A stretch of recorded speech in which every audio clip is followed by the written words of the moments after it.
On February 22, 2022, Russia invaded Ukraine, and 2 days later, news reports around the world confirmed the war between the two countries.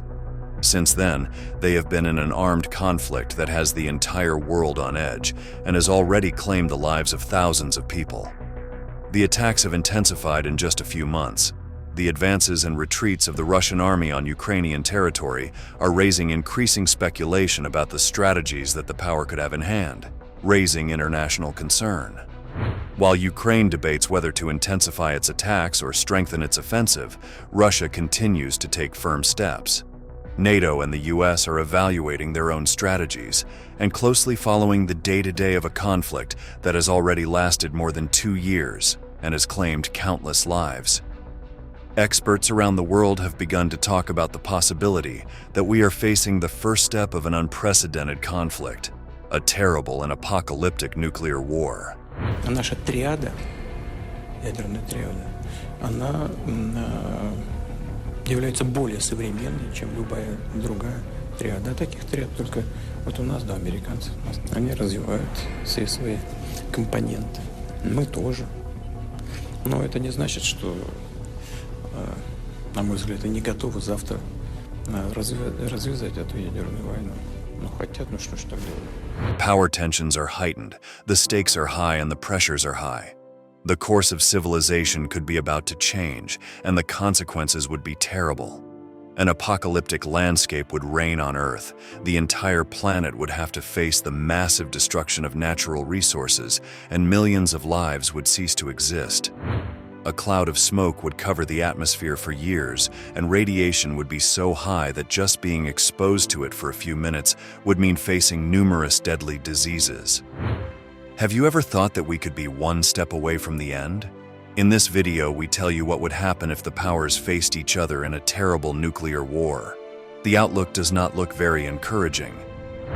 According to statistics, by mid-2023, the death toll from the war between Russia and Ukraine has reached 9,000 civilians and several thousand soldiers. This has triggered the largest refugee crisis in Europe since World War II, with an estimated 7 million Ukrainians seeking asylum abroad and another 7 million internally migrating. La guerra comenzó hace exactamente un año, desde el año 22. No hay un solo día que Rusia no deje de bombardear Ucrania. Dice que los objetivos los cuales se están siendo bombardeados, Soledar, Gerson, los distintos objetivos que nombró, no son objetivos militares, sino que son objetivos donde vive gente particular. The armed conflict is a cause for concern in the border areas, such as the Baltic countries, Lithuania, Latvia, and Estonia, which have begun to prepare their defenses and have sent military aid and supplies to Ukraine in response to the advance of Russian tanks on the Ukrainian border.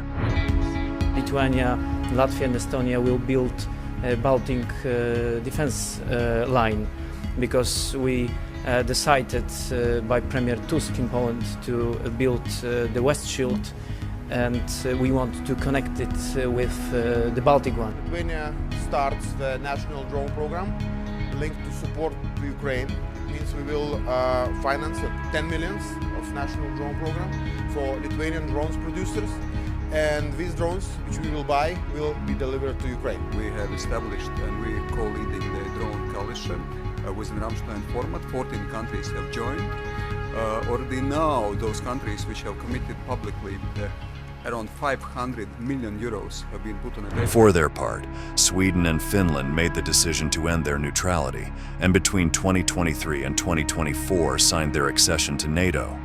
Although NATO's participation so far consists of supporting Ukraine with weapons and supplies, the next step could be to get directly involved in the war, which would take the conflict to another level. The prediction could be hasty, but there are today some conditions for a potential Third World War, where nuclear weapons would be the protagonists. The possibility that this terrible scenario becomes real is one of the great fears and concerns of leaders around the world who have already begun to get involved. Оружие, да, знают об этом. Сейчас только я сказал. Тоже есть оружие, которое может поражать цели на их территории. И что все они придумывают сейчас, чем пугают весь мир. что все это реально грозит конфликтом с использованием ядерного оружия, а значит уничтожением цивилизации. Они чего, этого не понимают, что ли? The formation of NATO in 1949 was consolidated with the signing of the North Atlantic Treaty, and its spirit is to defend each other. This important aspect, which could lead the bloc to get involved in the war, is clearly expressed in one of the articles of the treaty, the famous Article 5. In simple lines, it is resolved that the attack on an allied nation will be considered as an attack on all, and all will be obliged to respond. Seeking protection and potential allies, Ukraine made a smart move months before Russia invaded its territory, adhering to the treaty and thus formalizing its entry into NATO. Its move was a clear message to the Russians. If you attack one, you attack all, as stated in the aforementioned Article 5. However, Russia did not acknowledge receipt of the warnings and continued its advance. The conflict escalated into new long-range attacks that have weakened Ukraine. What we've seen on the battlefield is a series of incremental gains by the Russians. To the point that the chairman made a couple of minutes ago, these gains have come at significant cost in terms of personnel and equipment. NATO's tactics continue to be one of support with money and soldiers, avoiding direct participation in the war. However, the boundary between supporting and getting involved is fragile and could be broken at any moment. On Friday, March 11th, the media reported a new attack by the Russian army in western Ukrainian territory, bombing towns near Poland. Переважно ракети балістичні. Зараз працюють робітники ДСНС для того, щоб з'ясувати, який тип ракет був. Попередньо це С-300.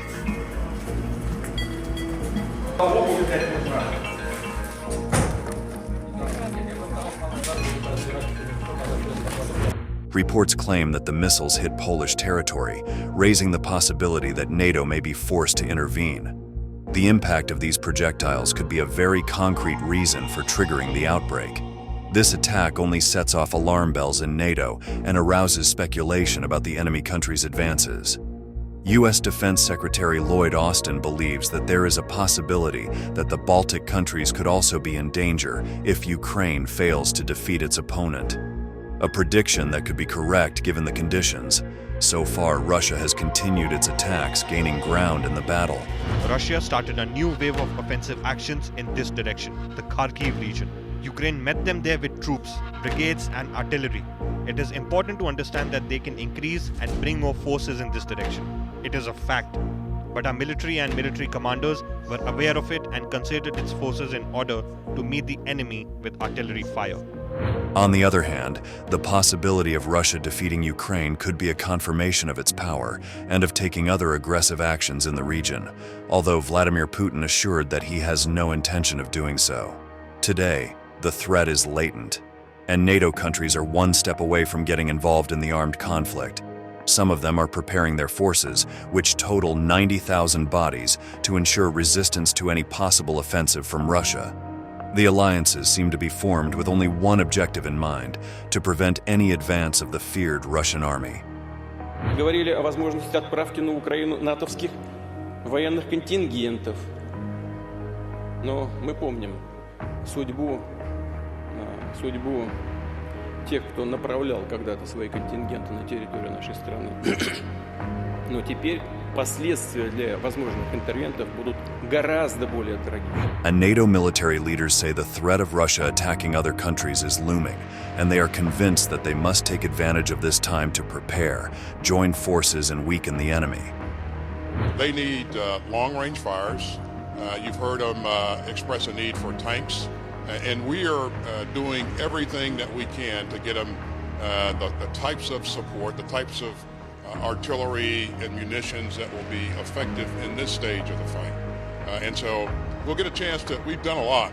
As you know, you've seen what we've done here in recent past with the recent $800 million authorization provided by the President. Allows us to provide 5 battalions of 155 howitzers, hundreds of thousands of rounds of artillery. And so we're also engaging our colleagues in other countries for the same type of capability. and we see indications early on that they're going to be many countries are going to come forward and provide additional munitions and howitzers. So, the accession of Finland and Sweden to NATO is a clear sign of the risk that they see in Russia, as well as the Baltic countries, which have stepped up their investment in war in recent months. NATO declared that its main objective, as in any armed conflict, is to deter the opponent and stop the attack. In this way, the losses that a confrontation between world powers would entail would be avoided. Meanwhile, Ukraine continues to offer resistance. То, що партнери не хочуть, щоб ми стріляли на територію агресора, ну, на мою думку, це геть неприйнятно. Російською неприємлемо лично для мене. Тому що не ми прийшли на їхню територію, вони прийшли на нашу. І розуміючи, що РСЗО і пушки, гаубиці стріляють із-за кордону, і не стріляючи по території Російської Федерації, ми не зможемо їх ніяк уразити. Це буде тільки праця по піхоті. However, they have begun to prepare their armies, launching Operation Steadfast Defender, a training program of dimensions rarely seen before. Some media even claim that it is the largest action carried out by NATO since the Second World War, and it is the first military training exercise in which the new members of the bloc, Finland and Sweden, participate. The main objective, if necessary, will be to deploy military forces as quickly as possible in any of the allied countries that could be under attack. The specific objectives of this exercise are to deploy as rapidly as possible across many different means in order to support an ally and to understand how to work best with that ally and other partners. Well, first of all, it is important for us to be ready, and I'm very glad that we have our British allies who are making this exercise more valuable. So we have around 14,000 soldiers in the Estonian forest at the moment, together with the allies. And of course, that kind of to use also old airports, old airfields, and to simulate as close as possible to the reality. And this brings us additional value, and I really appreciate that we have so strong allied relations. All sides have made their position very clear. The offensive does not seem to want to back down, and the defensive is preparing to give its best shot. All this leads us to ask, what would a nuclear war between the powers look like, and what would be its consequences?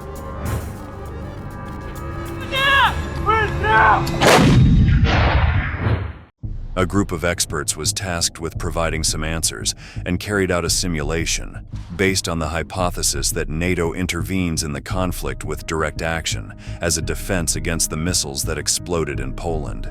In an attempt to prevent this advance, Russia would attack the allied countries as a form of warning. In this first stage of the confrontation, the atrocious impact would generate a nuclear disaster in the region, causing the death of millions of innocent lives. In response, NATO would send 180 nuclear warheads from different parts of Europe to Russian territory, and the response would not take long. Russia would fire 300 nuclear missiles against its opponent's military bases, and the impact would generate massive explosions, leaving only a trace of the bombed cities. The numbers of the disaster speak for themselves and are terrifying. Nearly 2.6 million dead in just seconds. An immense number of hundreds of kilometers would be destroyed, and a toxic nuclear cloud would submerge the continent in a long winter that would last for decades. Just thinking about these images is heartbreaking. In this first terrifying scenario, only Spain and Portugal would be safe from the destructive impact of the missiles. However, the immense environmental and economic consequences would also have a savage impact on them, leaving the population in prolonged agony. With most major cities like Los Angeles, New York, Moscow, or Paris in ruins, the world, or what is left of it, will witness a final, shocking blow. In a third moment, both forces would launch a final attack with a single and specific objective: to make their opponent unable to recover. The attack would be of such magnitude that it would end up eliminating all probability of a new offensive. The entire continent would be destroyed, under the rubble of the explosions and without the strength to get back on its feet. The experiment estimates that the plan would consist of attacking the opponent's 30 main cities, with a rain of nuclear missiles causing the death of 85.3 million people in just 45 minutes, and thus, humanity would witness the end of an era. Experts say that it is difficult to predict the magnitude of the damage that such a number of simultaneous nuclear explosions would cause today. It is estimated that it could even be worse than imagined, since every nuclear explosion generates a radioactive rain made up of contaminated particles in the atmosphere. This lethal rain, whose dimension would be enormous, could expand in different ways, depending on how and where the weapons are used. If they were to explode in the air, the impact would be less, but if they were to explode on the ground, the consequences would be much greater. The researchers also dare to offer a projection of the consequences on the population if the war were to last a week. The numbers become even more terrifying. They calculated that there would be 360 million fatalities and more than 5 billion people would be left without food for 2 years. Can you imagine that 60% of the population would be forced to die of hunger in a few months? In the best case, this would generate clashes between the survivors who would have to fight to eat. The difficulty in obtaining food would be due to the nuclear cloud formed by enormous quantities of toxic soot produced by the fires. In turn, the radiation present in the environment would change the living conditions, making the surface uninhabitable in the great majority of the planet. Exposure to radiation for just a few minutes would have terrible consequences on the body, producing birth defects and deadly diseases such as cancer. It is impossible to imagine so much destruction and suffering in such a short time.